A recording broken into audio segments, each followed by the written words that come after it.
Indiana Newsdesk is made possible in part by Smithville Fiber Internet, streaming TV, home security and automation in Southern Indiana. More information at smithville.com. Maller Grodner Attorneys, providing legal services to clients and the community. Understanding, expertise, results. Bloomington and Indianapolis. LawMG.com. IU Center for Rural Engagement, extending IU Bloomington resources to improve Hoosier lives in partnership with communities and organizations. rural.indiana.edu. And by WTIU members. Thank you. Coming up on Indiana Newsdesk. We're entering the final month of the legislative session, and some controversial measures are awaiting the governor's signature, including a bill that would ban medicinal gender-affirming care. They told me if this bill passes, they don't see how they can remain in Indiana because of the harm it will inflict on their daughter. Plus, Bloomington's Crawford Apartments is giving people who've struggled with chronic homelessness a chance to start over. This is legitimate. You have a place to stay, you're fine. Ahead, how the program is benefiting the community, even in some ways advocates didn't anticipate. And a rural Greene County community is cheering on one of its own in the NCAA tournament, head coach Dusty May of the underdog Florida Atlantic Owls. We'll have these stories plus the latest news from across the state right now on Indiana Newsdesk.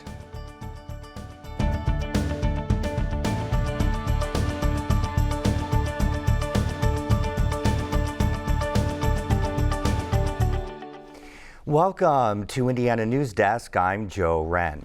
A New York grand jury voted to indict former President Donald Trump stemming from payments made during the 2016 presidential campaign to silence claims of an extramarital affair. The indictment is the first ever of a U.S. president and comes after years of investigations into his personal, political, and business dealings.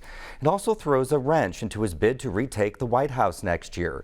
For more on what the indictment means, we're joined by Paul Helmke, the director of the Civic Leader Center at IU School of Public and Environmental Affairs. Welcome back to the show. Always good to be on. Thank you. So we've never seen anything like this before. How significant a moment is this in American politics? Well, this is certainly unique. But again, Donald Trump's been a unique president, and everything about him has been unique. We've never had a president indicted, former president indicted before, but I don't think we've ever had a president involved in much civil litigation, either as a plaintiff or a defendant before. We've never had a lot of things that Donald Trump's brought. So that's unique. But white-collar criminals, folks charged as white-collar criminals, that's something that happens very regularly in this country. The grand jury system is meant to protect the individual from an overly aggressive prosecutor.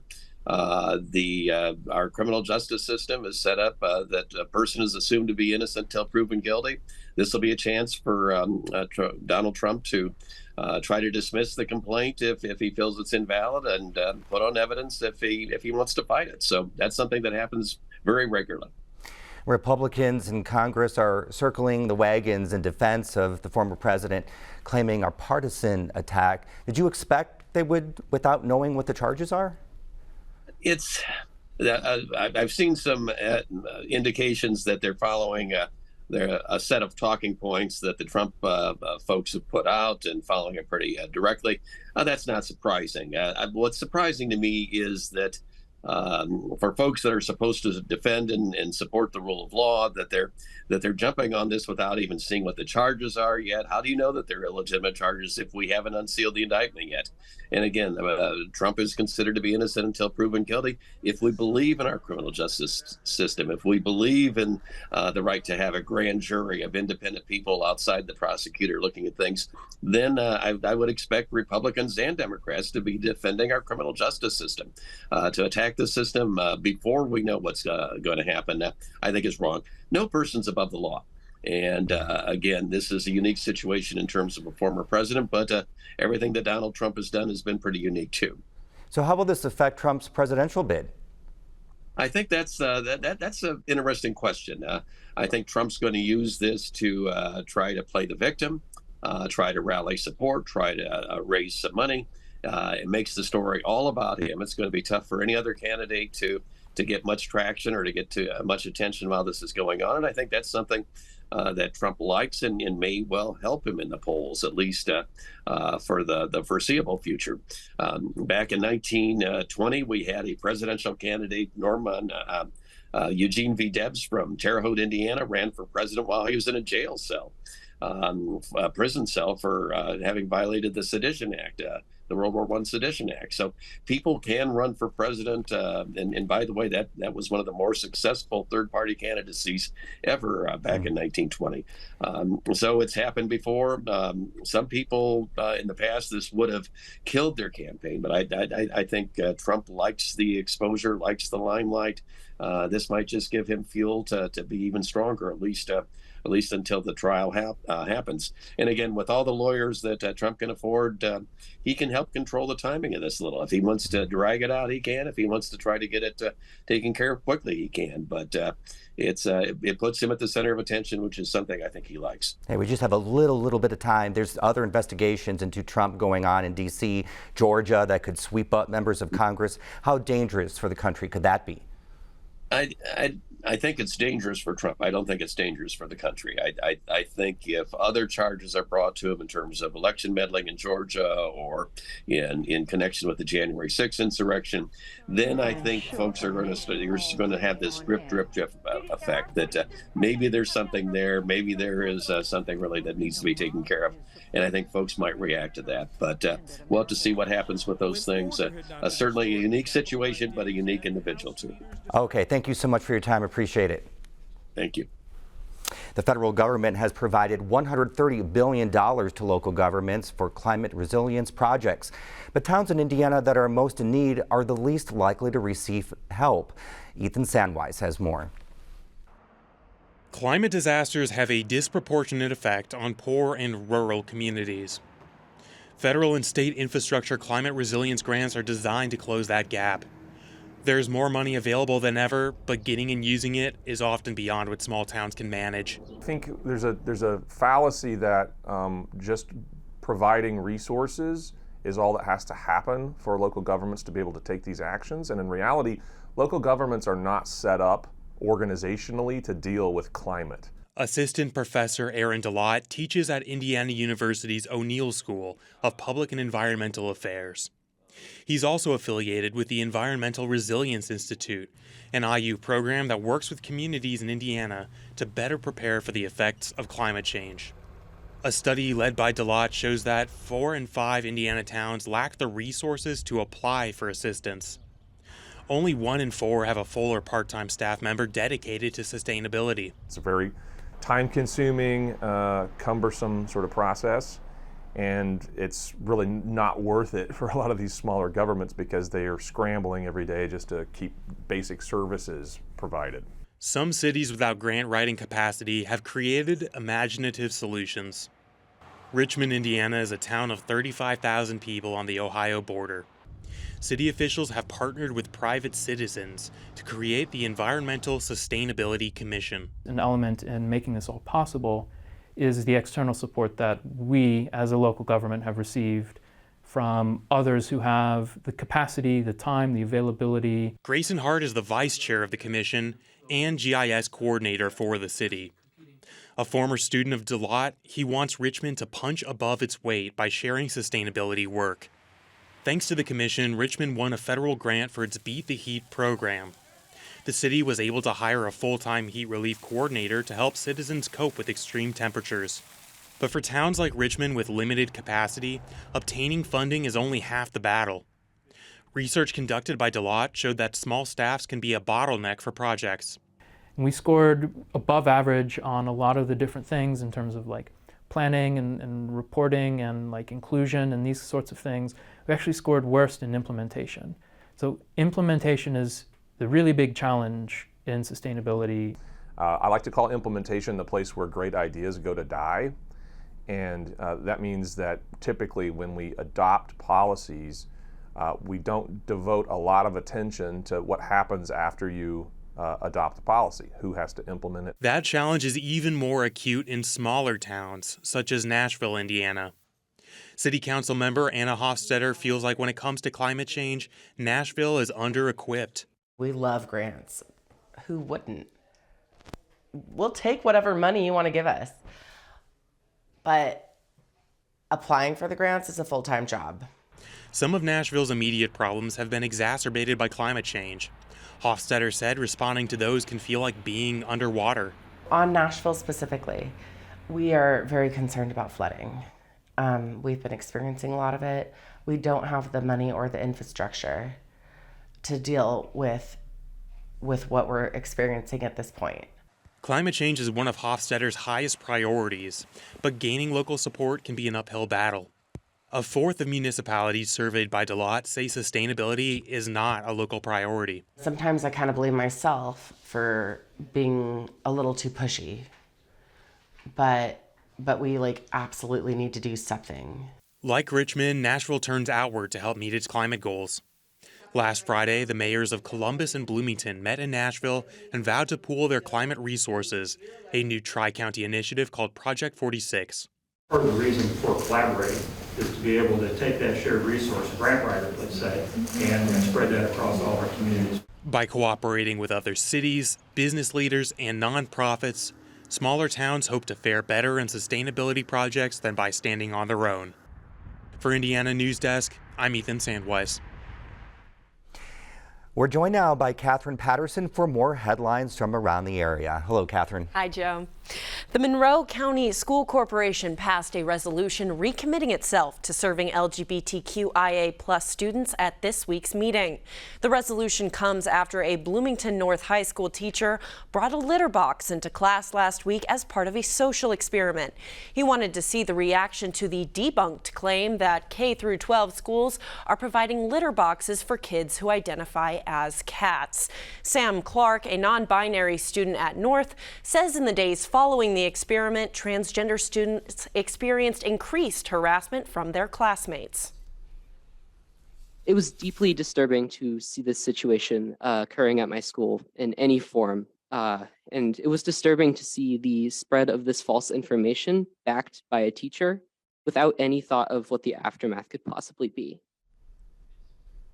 The resolution directs the school administration to draft a policy that prohibits bullying and harassment of LGBTQIA+ individuals in accordance with state law. 6 of the 7 members of Monroe County Council have agreed on 3 recommendations for a new county jail. Those are that it has no more than 400 beds, that it offers as close to existing services as possible, and that the size of a justice campus would be determined by several factors. Marty Hawk was the only council member to vote against the recommendations no. Council member Trent Deckard says that recommendations are a sign of progress, something the jail committee has struggled with. One thing that is missing from politics these days is the discussion or art of compromise in any sense of fashion. It's missing at every level. County commissioners say they hope to continue discussing recommendations for a new jail soon. The 68 dogs and puppies removed from a Bloomington residence on March 17th are on the road to recovery, and several puppies are now in foster homes. The dogs were seized from a resident who did not have proper breeding licenses. Most of the dogs have treatable skin problems, which is common among dogs who live in tight spaces. One thing that we really want people to consider is, are you adopting from a reputable breeder? Because this is not the first time we've seen something like this. Bloomington police are continuing the investigation. The city of Bloomington wants to implement several new e-scooter regulations before the end of the year to curb accidents and injuries and penalize improper parking. The Bloomington City Council heard a slew of recommendations this week, including restricting the hours of operation for stand-up e-scooters and fines for riders and scooter companies for violations. The recommendations were spurred in part by the death of IU junior Nathaniel Stratton, who was riding an e-scooter when he was struck by a suspected drunken driver last September. And Joe, if the recommendations are approved, the city is hoping to begin implementation by mid-April, right as soon as the weather is warming up. All right, thanks, Catherine. Coming up next on Indiana Newsdesk. Crawford Apartments caters to those who have experienced homelessness and has seen a positive side effect. And Eastern Greene High School grad Dusty May has his Florida Atlantic team in the Final Four of the NCAA men's basketball tournament. These stories and more right here on Indiana Newsdesk.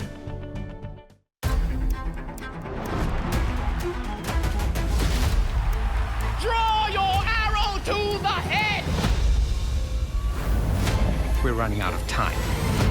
Oh, God! I already feel so empowered. We could just live happily ever after, but that would be no fun at all.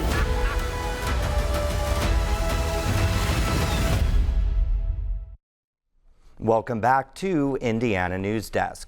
House Republicans voted this week to ban medicinal and surgical gender-affirming care for transgender youth. Indiana Public Broadcasting's Lauren Chapman reports the bill now goes to Governor Eric Holcomb's desk.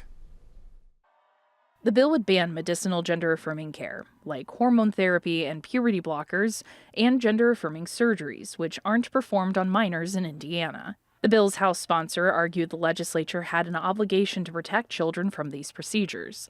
Democratic Representative Blake Johnson called the General Assembly's view of identity myopic. We tell them that if they're true to themselves, they don't belong in Indiana. 2 Republicans joined Democrats in voting against it.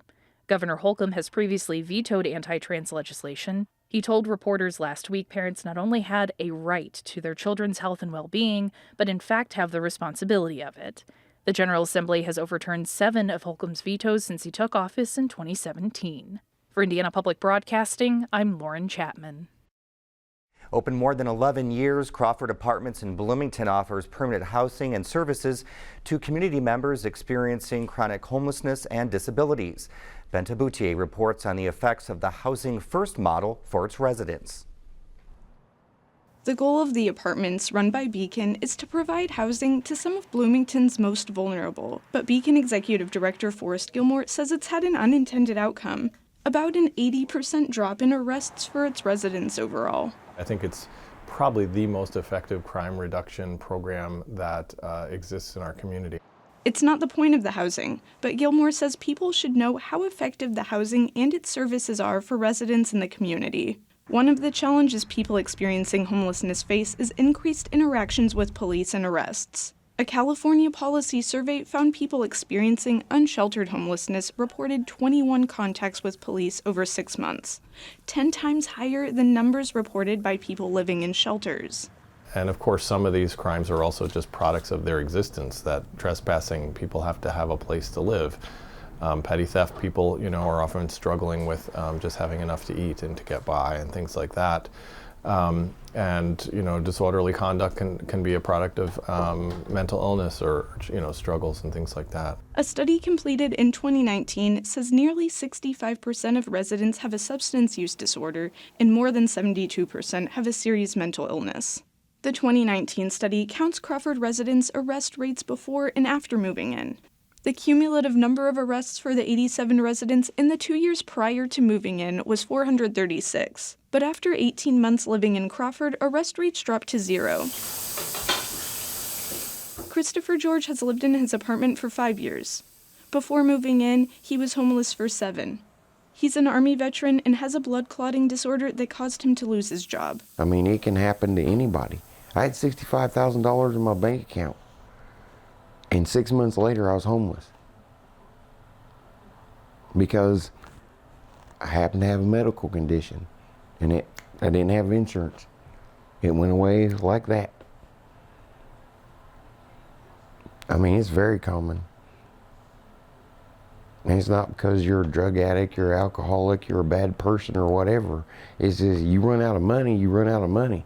He's been arrested in the past, mostly for public intoxication and disorderly conduct. But those dropped off when he moved in. Homeless people are not trying to commit crimes. They just end up doing it on accident because they're trying to survive. Kathy Jo Sprinkle moved into Crawford a couple years ago. She has a caseworker and counselor to help her treat alcoholism. My addiction's almost, I can't say gone, but it's been more remarkable in the last year and a half. that my recovery is getting more and more important to me in my life because I've been here. She's been arrested mostly for public intoxication, but hasn't had any arrests since moving into Crawford. She works part-time now at Centerstone cleaning offices. I just get up and take care of my house and my cat and get ready for work and go to work, and I don't feel stressed. And this has been a good experience to be here. One of her favorite things is decorating her apartment. And they let me do whatever I like in my apartment, as long as it's reasonable, you know what I mean. Yeah. I love decorating. It makes me feel better. Danielle Sorden is the director of the Housing First programs for Beginning and says arrest rates are one measure of Housing First's effectiveness. She sees firsthand the emotional toll homelessness takes on her residents. I've had residents call themselves homeless after they moved in here 3 years ago. And I have to remind them they haven't actually been homeless for a very long time. Which is why once people move in, she just wants them to get used to their space and a routine. This adjustment period is reflected in the 2019 study, which says the arrest rate doesn't drop to zero immediately. It takes about 6 months before they see a steady decline. George says even though his apartment was furnished, he slept on the floor for the first couple weeks. But it takes like 2 to 3 months to get to that situation where you realize that, hey, nobody's gonna pull the rug out from under you. This is legitimate. You have a place to stay, you're fine. And then when you exhale from that, it's awesome. For Indiana Newsdesk, I'm Benta Boutier. Crawford's 2 buildings accommodate 177 households, which is 226 people. Gilmore says they're hoping to add a 3rd building in the near future. Well, there's no Indiana or Purdue in the NCAA Final Four this year, but there is a Hoosier connection worth rooting for. Florida Atlantic coach Dusty May graduated from Eastern Greene High School, where he was the point guard. Pat Bean reports the community is all in for the former Thunderbird star. The old Eastern Greene High School gym will once again be filled with folks cheering for Dusty May. But this time, he won't be leading the Thunderbirds down the court. Now the head coach at Florida Atlantic, May will be leading the Owls to the Final Four of the NCAA men's basketball tournament. So Saturday night, the school is having a watch party to cheer on the former Eastern Greene star. May's high school teammate Jamie Hudson, who's now the head coach at Eastern, says he'd like to see the gym like he remembered it during their playing days. Packed, hot, cheering on for a former Thunderbird, and I think, when people experience that, the old timers and, us former alumni playing here, it's just something about this gym that, we love. Hudson and May were teammates from the 5th grade through graduation in 1995. They went 19-3 as juniors and 19-4 as seniors, winning the always tough Greene County Invitational. And it was the time of single-class basketball when the T-Birds competed in a sectional against much bigger schools in Bloomington and Bedford. I just think that's just how we were raised around here, so that toughness and that, we're going to outwork you. You see that on his basketball team right now and how he does things. After graduating from Eastern Greene, May ended up at Indiana, where he was a student manager on Bob Knight's staff.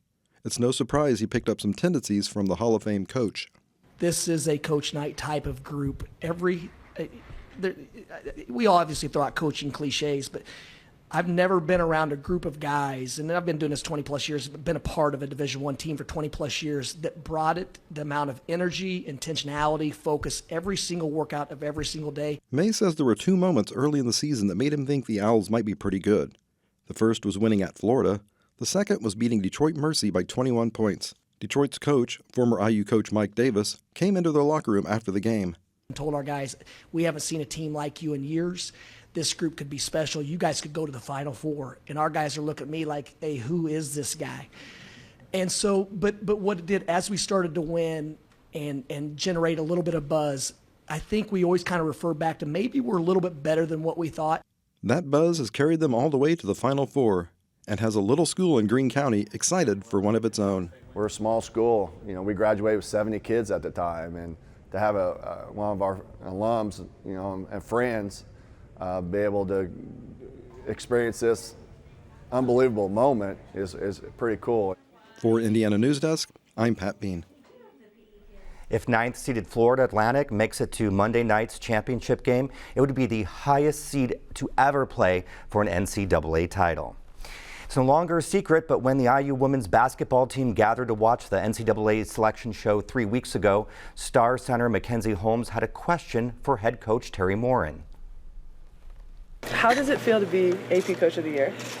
What? Morin is the first IU women's coach to win the award, which was announced Thursday from the Final Four in Dallas. She led the Hoosiers to a 28-4 record, their first Big Ten title in 40 years, number 2 national ranking, top seed in the NCAA tournament for the first time ever.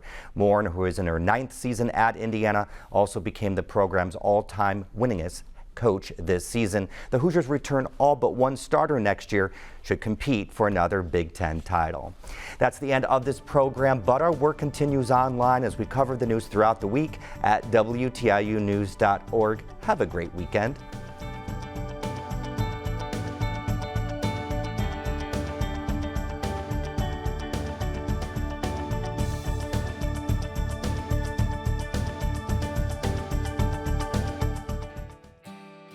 Indiana Newsdesk is made possible in part by Smithville Fiber Internet, streaming TV, home security and automation in Southern Indiana. More information at smithville.com. Maller Grodner Attorneys, providing legal services to clients and the community. Understanding, expertise, results. Bloomington and Indianapolis. LawMG.com. IU Center for Rural Engagement, extending IU Bloomington resources to improve Hoosier lives in partnership with communities and organizations. Rural.indiana.edu. And by WTIU members. Thank you.